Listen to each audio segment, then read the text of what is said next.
Assalamualaikum warahmatullahi wabarakatuh kepada Ibu Dr. Dini Rosmalia STMSI dan Ibu Ramadhani Isna STMT selaku dosen pembimbing mata kuliah Arsitektur Indonesia. Pada kesempatan kali ini, kami kelompok 4 akan mempresentasikan dan memaparkan tentang rumah adat Baloi yang berasal dari Kalimantan Utara.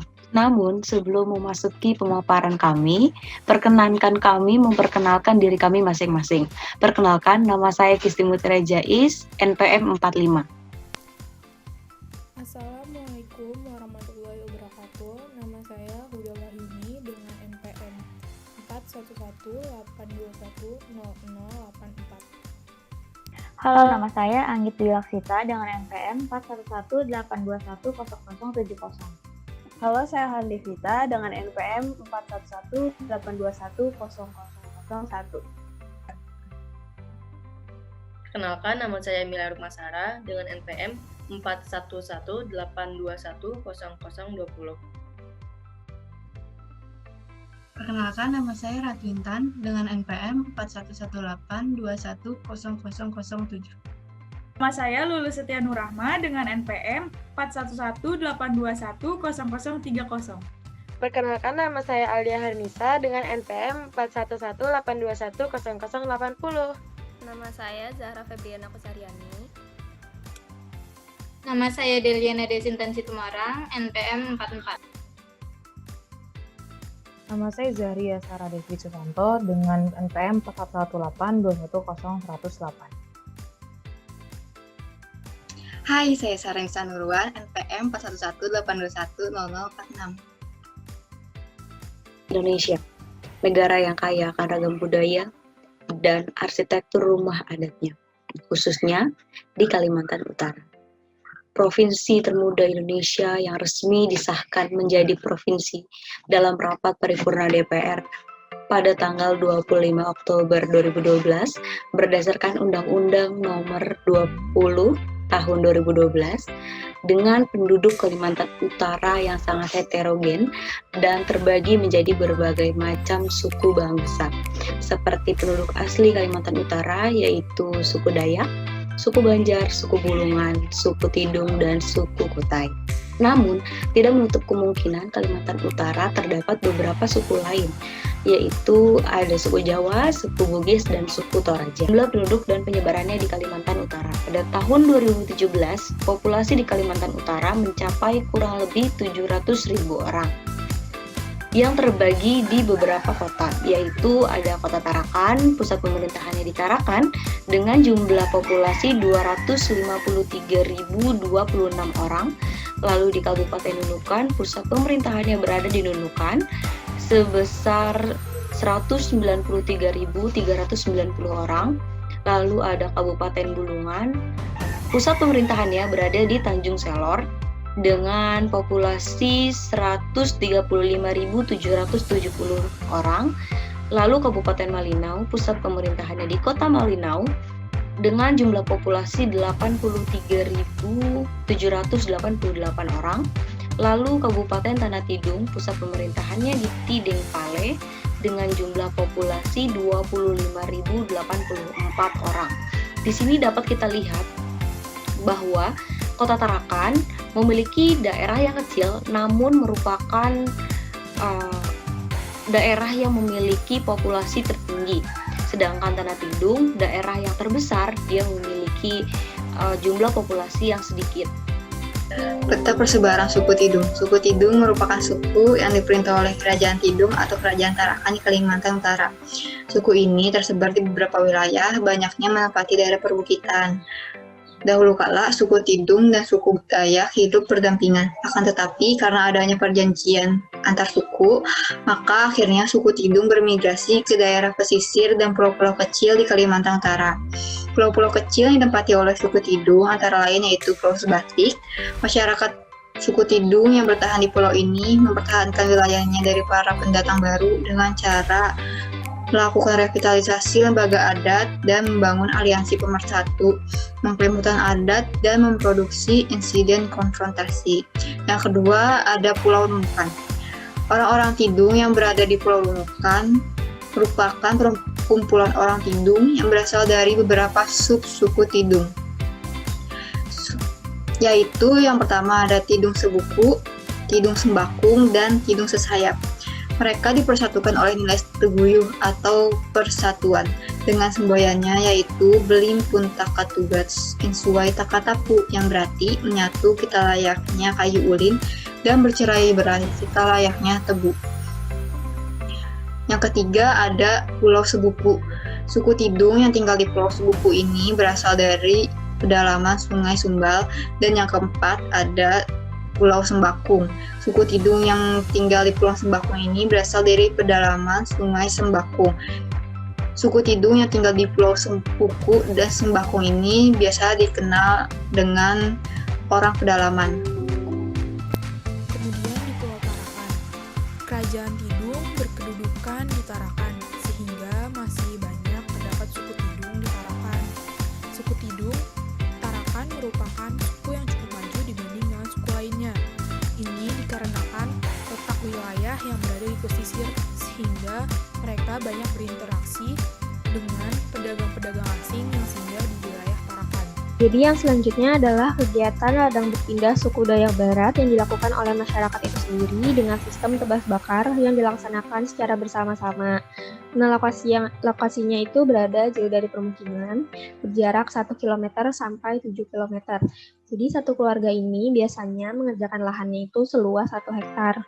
Jadi pada awal ini ada proses penebangan kayu.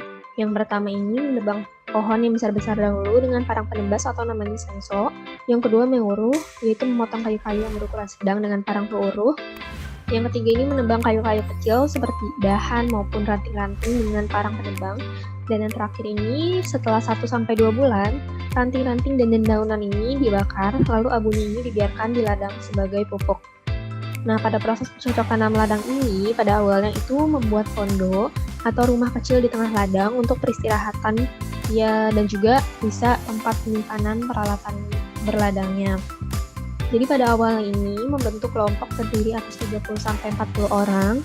Lalu pada jam 7 pagi hingga 3 sore ini satu lubang unggal masing-masingnya ini diisi 5-6 benih.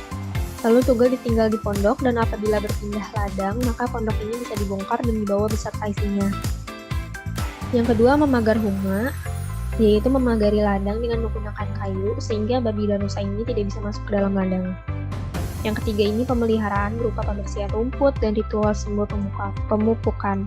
Jadi pada awal ini tanahnya itu kan sudah dilakukan pemupukan dengan abu-abu, sisa ranting-ranting dan dedaunan tadi. Nah, jadi setelah itu pada masa tanaman padi ini berdaun 2 itu akan ditaburi air beras atau air bekas cucian beras selama 3 hari berturut-turut setiap bulannya selama 3 bulan. Nah, setelah padi itu sudah mulai berbuah, maka diberi buah topah yang masih mangkal dan ditaburi garam. Setelah 1 bulan kemudian, itu akan dilakukannya panen perdana dengan dipilihnya yang paling tua terlebih dahulu. Selanjutnya ini adalah pola perkampungan. Di dalam kawasan ini kita bisa lihat terdapat replika beberapa bangunan yang mewakili rumah adat suku Tidung tersebut dengan ukuran bangunan ini lebih kecil dari bangunan originalnya. Jadi kita bisa lihat yang di bagian coklat ini itu merupakan lubung intamu. Bagian sisi kiri ini adalah rumah penduduk. Bagian biru adalah kolam, lalu di tengah kolam ini ada lubung kilong. Selanjutnya ini adalah baloi mayo, dan jauh dari lubung intamu di sini ada baloi aki. Nanti yang mungkin selanjutnya akan dijelaskan oleh Huda dan juga Sarah. Nah, sebelum itu ini adalah orientasi lanskapnya. Jadi rumah adat terkenal dari masyarakat Kalimantan Utara ini disebut rumah baloi. Nah, rumah adat ini merupakan hasil kebudayaan seni arsitektur dari masyarakat suku Tidung, Kalimantan Utara. Walaupun rumah adat ini masih menggunakan sejumlah tiang tinggi pada bagian bawahnya, bentuk bangunan rumah adat ini terlihat lebih modern dan modis. Disebabkan rumah adat ini adalah hasil pengembangan arsitektur Dayak dari rumah panjang atau rumah lamin seperti yang dihuni oleh suku Dayak Kenyah di Kalimantan Timur. Namun rumah baloi yang ada saat ini hanya telah tiruan. Nah, rumah baloi yang ini itu itu dibangun pada tahun 2004 dan diresmikan pada tahun 2006. Selanjutnya akan dijelaskan oleh Huda dan juga Sarah. Suku Tidung ini terdapat beberapa bagian, salah satunya yaitu Lubung Kilong. Lubung Kilong ini berada tepat di hadapan bagian belakang rumah baloi dan terletak di bagian tengah kolam yang berbentuk datar. Letaknya di luar bangunan ini bertujuan agar tidak mengganggu wilayah kepala adat. Dibuat seperti rumah panggung ini berfungsi agar penonton dapat melihat dengan jelas tarian yang sedang disajikan. Jadi memang Lubung Kilong ini berfungsi untuk menampilkan tarian-tarian adat. Lalu terdiri dari 2 lantai yang serta bersifat terbuka. Lantai bawah berisi meja dan kursi, sedangkan lantai atasnya biasanya tertutup untuk umum. Bangunan ini digunakan sebagai panggung untuk menampilkan seni tari khas suku Tidung. Namun, pada akhirnya bangunan ini lebih banyak digunakan sebagai tempat untuk menyaksikan pertunjukan yang digelar di depan Lubung Intamu. Lalu ada Lubung Intamu. Lubung Intamu ini merupakan sebuah bangunan berbentuk rumah panggung besar yang berada tepat di belakang Lubung Kilong. Bangunan ini difungsikan sebagai tempat pertemuan masyarakat adat yang lebih besar seperti acara pelantikan pemangku adat atau untuk acara musyawarah masyarakat adat Sekalimantan. Jadi memang Lubung Intamu ini difungsikan sebagai tempat pertemuan untuk masyarakat seperti musyawarah atau sebagainya. Selanjutnya ada rumah keluarga raja. Letaknya berada di sebelah timur bangunan utama. Jika di kipren ini dapat dilihat rumah keluarga raja ditandai dengan tanda kotak merah. Nah, biasanya tuh berjumlah 8 rumah dengan besar dan bentuk yang bervariasi. Kegunaannya untuk tempat tinggal keluarga kerajaan dan putra-putri raja, antara lain Dayang Putri Sabah, Dayang Intan Jura, Ape Jamalul Air Tiram, dan Dayang Fatimah. Lalu ada Baloyaki, letaknya di sebelah barat daya bangunan utama atau di sebelah barat kolam. Baloyaki ini gunanya untuk berkomunikasi dengan para leluhur dan juga tempat untuk menaruh sesaji. Bentuk dari Baloyaki ini seperti rumah panggung, tetapi memiliki pintu dan jendela yang terbuka.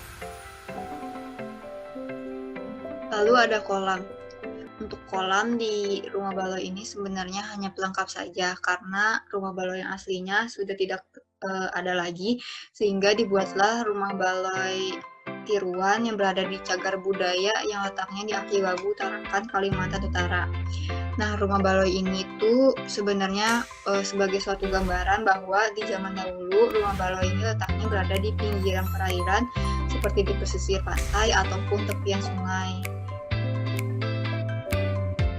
Rumah baloi sebenarnya merupakan versi modern dari rumah panjang. Rumah baloi juga menggunakan desain yang sama seperti rumah panggung yang digunakan oleh suku Dayak. Karena suku Tidung sendiri masih membawa adat istiadat suku Dayak. Nah, rumah baloi ini menghadapnya kan ke utara, sedangkan pintu utamanya menghadap ke selatan karena di bagian utara sini itu terdapat Lamin Dalom yang merupakan singgasana kepala adat dan hanya bisa dimasuki oleh beberapa orang saja.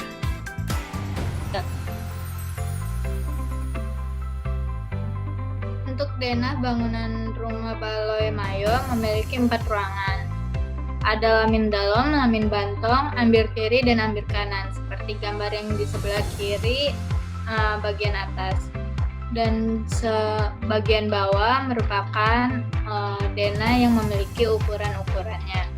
Untuk ambir tengah atau lamin bantong merupakan ruangan yang menjadi tempat sidang para petinggi untuk memutuskan perkara adat. di ambir kiri atau alat kait berfungsi untuk menjadi tempat untuk penduduk atau tamu melapor masalah atau perkara adat. Ruangan ambir kanan atau ulat kemagot merupakan ruangan yang berfungsi menjadi tempat istirahat dan berdamai setelah masalah adat telah diselesaikan.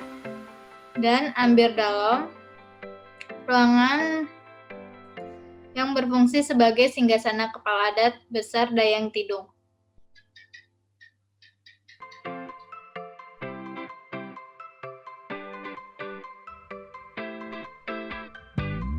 Ini merupakan interiornya.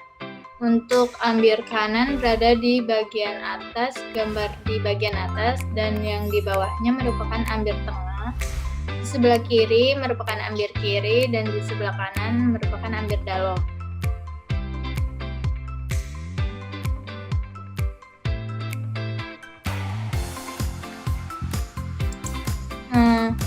Ini gambar menggambarkan jalur sirkulasi. Untuk jalur kuning merupakan jalur ketua adat masyarakat menuju ruang ambir kiri untuk melaporkan masalah atau perkara adat. Kemudian untuk warna oranye merupakan jalur pemuka adat yang dari pintu masuk ke ambir kiri kemudian ke Lamin Bantong untuk mendiskusikan perkara adat dengan yang lainnya. Setelah itu menuju ke ulat kemagot untuk istirahat dan berdamai dari masalah atau perkara yang sudah diselesaikan. Untuk jalur merah merupakan sirkulasi kepala adat besar suku Dayang Tidung. Ini merupakan pola tempat duduk untuk kegiatan yang sedang berlangsung. Di ruangan alat kait terdapat sesepuh yang berwarna biru muda, kepala adat besar yang berwarna merah, pemuka adat yang berwarna biru tua, dan ketua adat masyarakat yang berwarna hijau.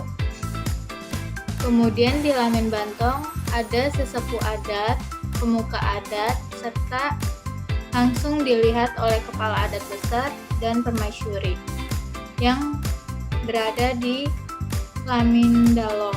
Setelah selesai diskusi, pergi menuju ke ulat kemagot yang terdapat permaisuri, kepala adat besar, sesepuh adat, dan pemuka adat yang sedang istirahat atau berdamai dari perkara adat yang sudah diselesaikan.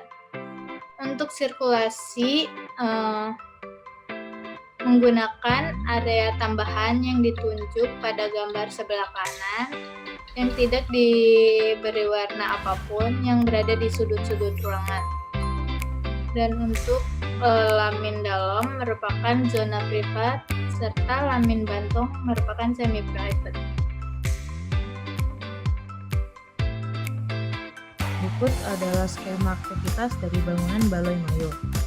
Skema aktivitas juga mempengaruhi zonasi ruang-ruang pada Baloi Mayo, di mana pada area privat aktivitas yang terlaksana yaitu hanya terdapat raja sebagai pemegang kendali.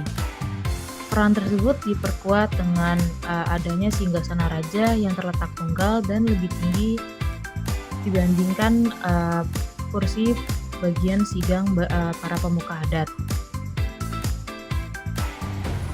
Skema aktivitas berikutnya memperlihatkan suasana yang pada area tersebut cukup ramai dengan terdapat sejumlah anggota partisipan sidang. Area tersebut menjadi zona semi-privat. Skema aktivitas yang terakhir yaitu memperlihatkan suasana istirahat yang mana area tersebut dikategorikan menjadi zona semi-privat. Awal mula bentuk geometri bangunan Baloi Mayo yaitu persegi panjang yang terbagi menjadi dua zonasi. Pada bagian atas sebagai zona privat yang merupakan singgasana raja, lalu pada bagian bawah sebagai zona semi privat yang merupakan area sidang para pemuka adat.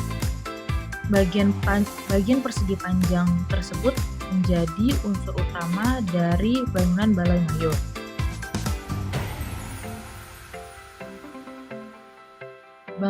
Bagian unsur utama tersebut diapit oleh bagian bangunan pendukung yang merupakan alat kait sebagai zona semi publik dan ulat kemagot sebagai zona semi privat. Selanjutnya akan dilanjutkan oleh Ratu Intan dan Emilia. Maka hal tersebut dilambangkan bahwa bangunan rumah baloi memiliki kedudukan yang tidak sama dengan bangunan lain, karena terdapat kegiatan yang dikatakan penting hingga sakral.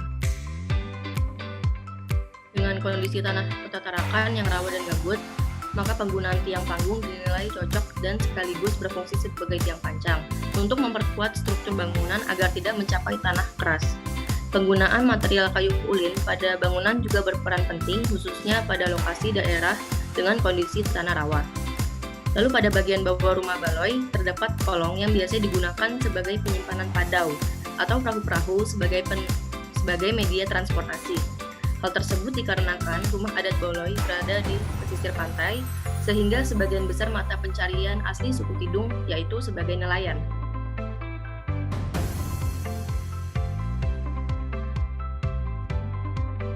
Lisa mengatakan bahwa struktur bagian tengah bangunan terdapat tiang kolom dan balok sebagai struktur utama bangunan dengan jarak antar tiang 2 meter. Pada struktur atas bangunan menggunakan material dasar yang sama dengan struktur bangunan lainnya, yaitu menggunakan kayu ulin. Penutup atap menggunakan jenis atap pelana dengan model bertingkat-tingkat seperti gambar di samping ini. Bahan yang digunakan sebagai penutup atap adalah sirap dengan bagian atas atapnya dihiasi ukiran khas suku Dayak Tidung. Namun lambat laun, rumah adat baloi kini menggunakan multi-roof yang dianggap lebih efisien dalam perawatannya. Sekian presentasi dari struktur bangunan. Terima kasih. Untuk fisika bangunan rumah adat baloi ini menghadap ke utara dan mendapatkan keuntungan karena penghawaan bergerak dari arah utara ke selatan dan dapat langsung masuk ke dalam bangunan. Karena rumah adat baloi ini tidak memiliki banyak sekat dan hal itu sangat memudahkan untuk udara dan cahaya bergerak bebas di dalam bangunan.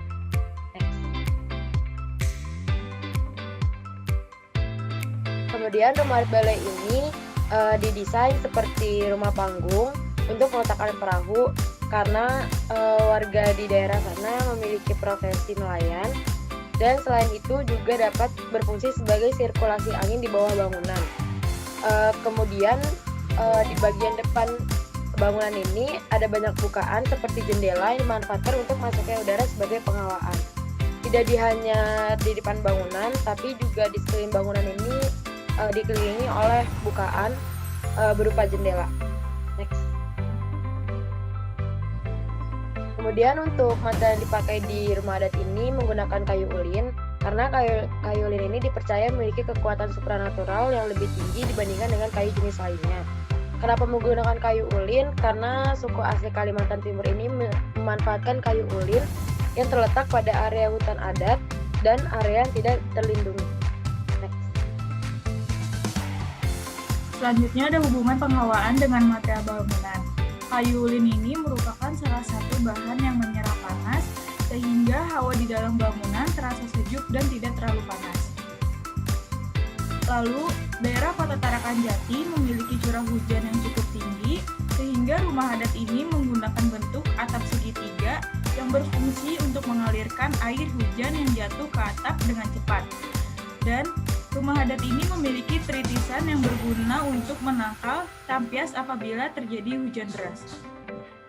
Lalu pada overstack pada rumah baloi ini berfungsi untuk mengatur masuknya intensitas cahaya matahari yang masuk ke dalam rumah tersebut. Rumah baloi ini pun memiliki banyak ventilasi yang tidak hanya berfungsi sebagai sirkulasi udara, tetapi dapat membantu memaksimalkan masuknya cahaya alami. Selanjutnya akan dilanjutkan Selanjutnya adalah ornamen dan ragam hias rumah adat baloi. Rumah baloi ini tentunya memiliki keunikan serta ciri khas sendiri yang mengandung banyak nilai filosofi. filosofis yang terkandung di dalamnya menggambarkan kehidupan masyarakat dari suku Tidung yang sebagian besar memang bekerja sebagai nelayan. Nama Tidung sendiri berasal dari kata gunung karena suku Dayak yang telah diketahui berada di daerah tinggi yang busananya berbeda dengan suku Dayak pada umumnya. Pada rumah Baloi terdapat ukiran dengan motif yang menggambarkan kehidupan laut pada bagian atap rumah dan bagian misbah. Ukiran-ukiran yang terdapat pada rumah atap Baloi sendiri sebagian besar diambil dari bentuk makhluk hidup yang ada di sekitar mereka, seperti ukiran ikan keraton, ukiran tanaman nanas, serta ukiran lantai kembang kacang. Selain itu, pada bagian ini terdapat ukiran yang menggambarkan kearifan lokal daerah pesisir serta flora dan fauna. Selanjutnya adalah bentuk ornamen naga. Bentuk ornamen berupa ukiran naga di rumah adat Dayak Tidung di Kota Tarakan, Kalimantan Utara, menjadi salah satu ciri adanya jejak penyebaran agama Islam oleh Laksana Chengkol, mengandung sejarah bahwa turunan suku Dayak Tidung berasal dari Yunan dan Selatan. Selanjutnya adalah ornamen berbentuk ikan. Ornamen ini berada pada dinding dan di bagian bawah rumah.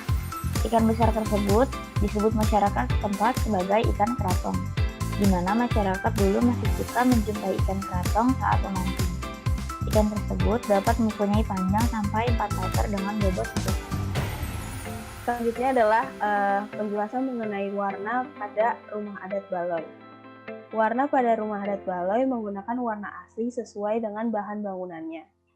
Dengan bahan atap berupa sirap, tiang tinggi penyangga dan lantai berupa kayu ulin, dan pada atap khusus dicat berwarna hijau.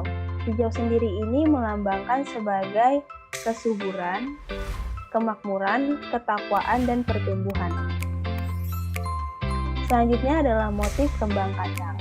Motif kembang kacang sendiri ini menyimbolkan sebagai kerukunan dan keakraban masyarakat suku Tidung. Karena kembang kacang sendiri ini merupakan sayuran yang biasa dikonsumsi oleh masyarakat suku Tidung, sehingga hubungan kembang kacang dengan dapur itu sangat erat. Lalu, selanjutnya adalah rumah berbentuk panggung. Rumah berbentuk panggung ini biasanya digunakan sebagai tempat penyimpanan perahu, karena sebagian besar dari masyarakat suku Tidung ini bermata pencarian sebagai nelayan. Selanjutnya adalah ada bagian pintu dan jendela yang tidak memiliki tutup. Pada bagian pintu dan jendela yang dibiarkan terbuka ini digunakan untuk meletakkan sesajian yang berguna untuk berkomunikasi dengan leluhur. Yang terakhir adalah ornamen buah-buahan. Ornamen buah-buahan khususnya nanas ini diletakkan pada area tangga dan bagian bawah rumah balon. Karena nanas sendiri ini menyimbolkan sebagai tamu yang awalnya berniat jahat akan berubah menjadi baik. Karena nanas sendiri ini digunakan untuk membersihkan besi atau senjata dengan menggunakan keasaman dari nanas itu sendiri. Karat akan terkikis dari senjata atau besi. Sekian penjelasan dari ornamen dan ragam hias rumah adat Baloi. Terima kasih.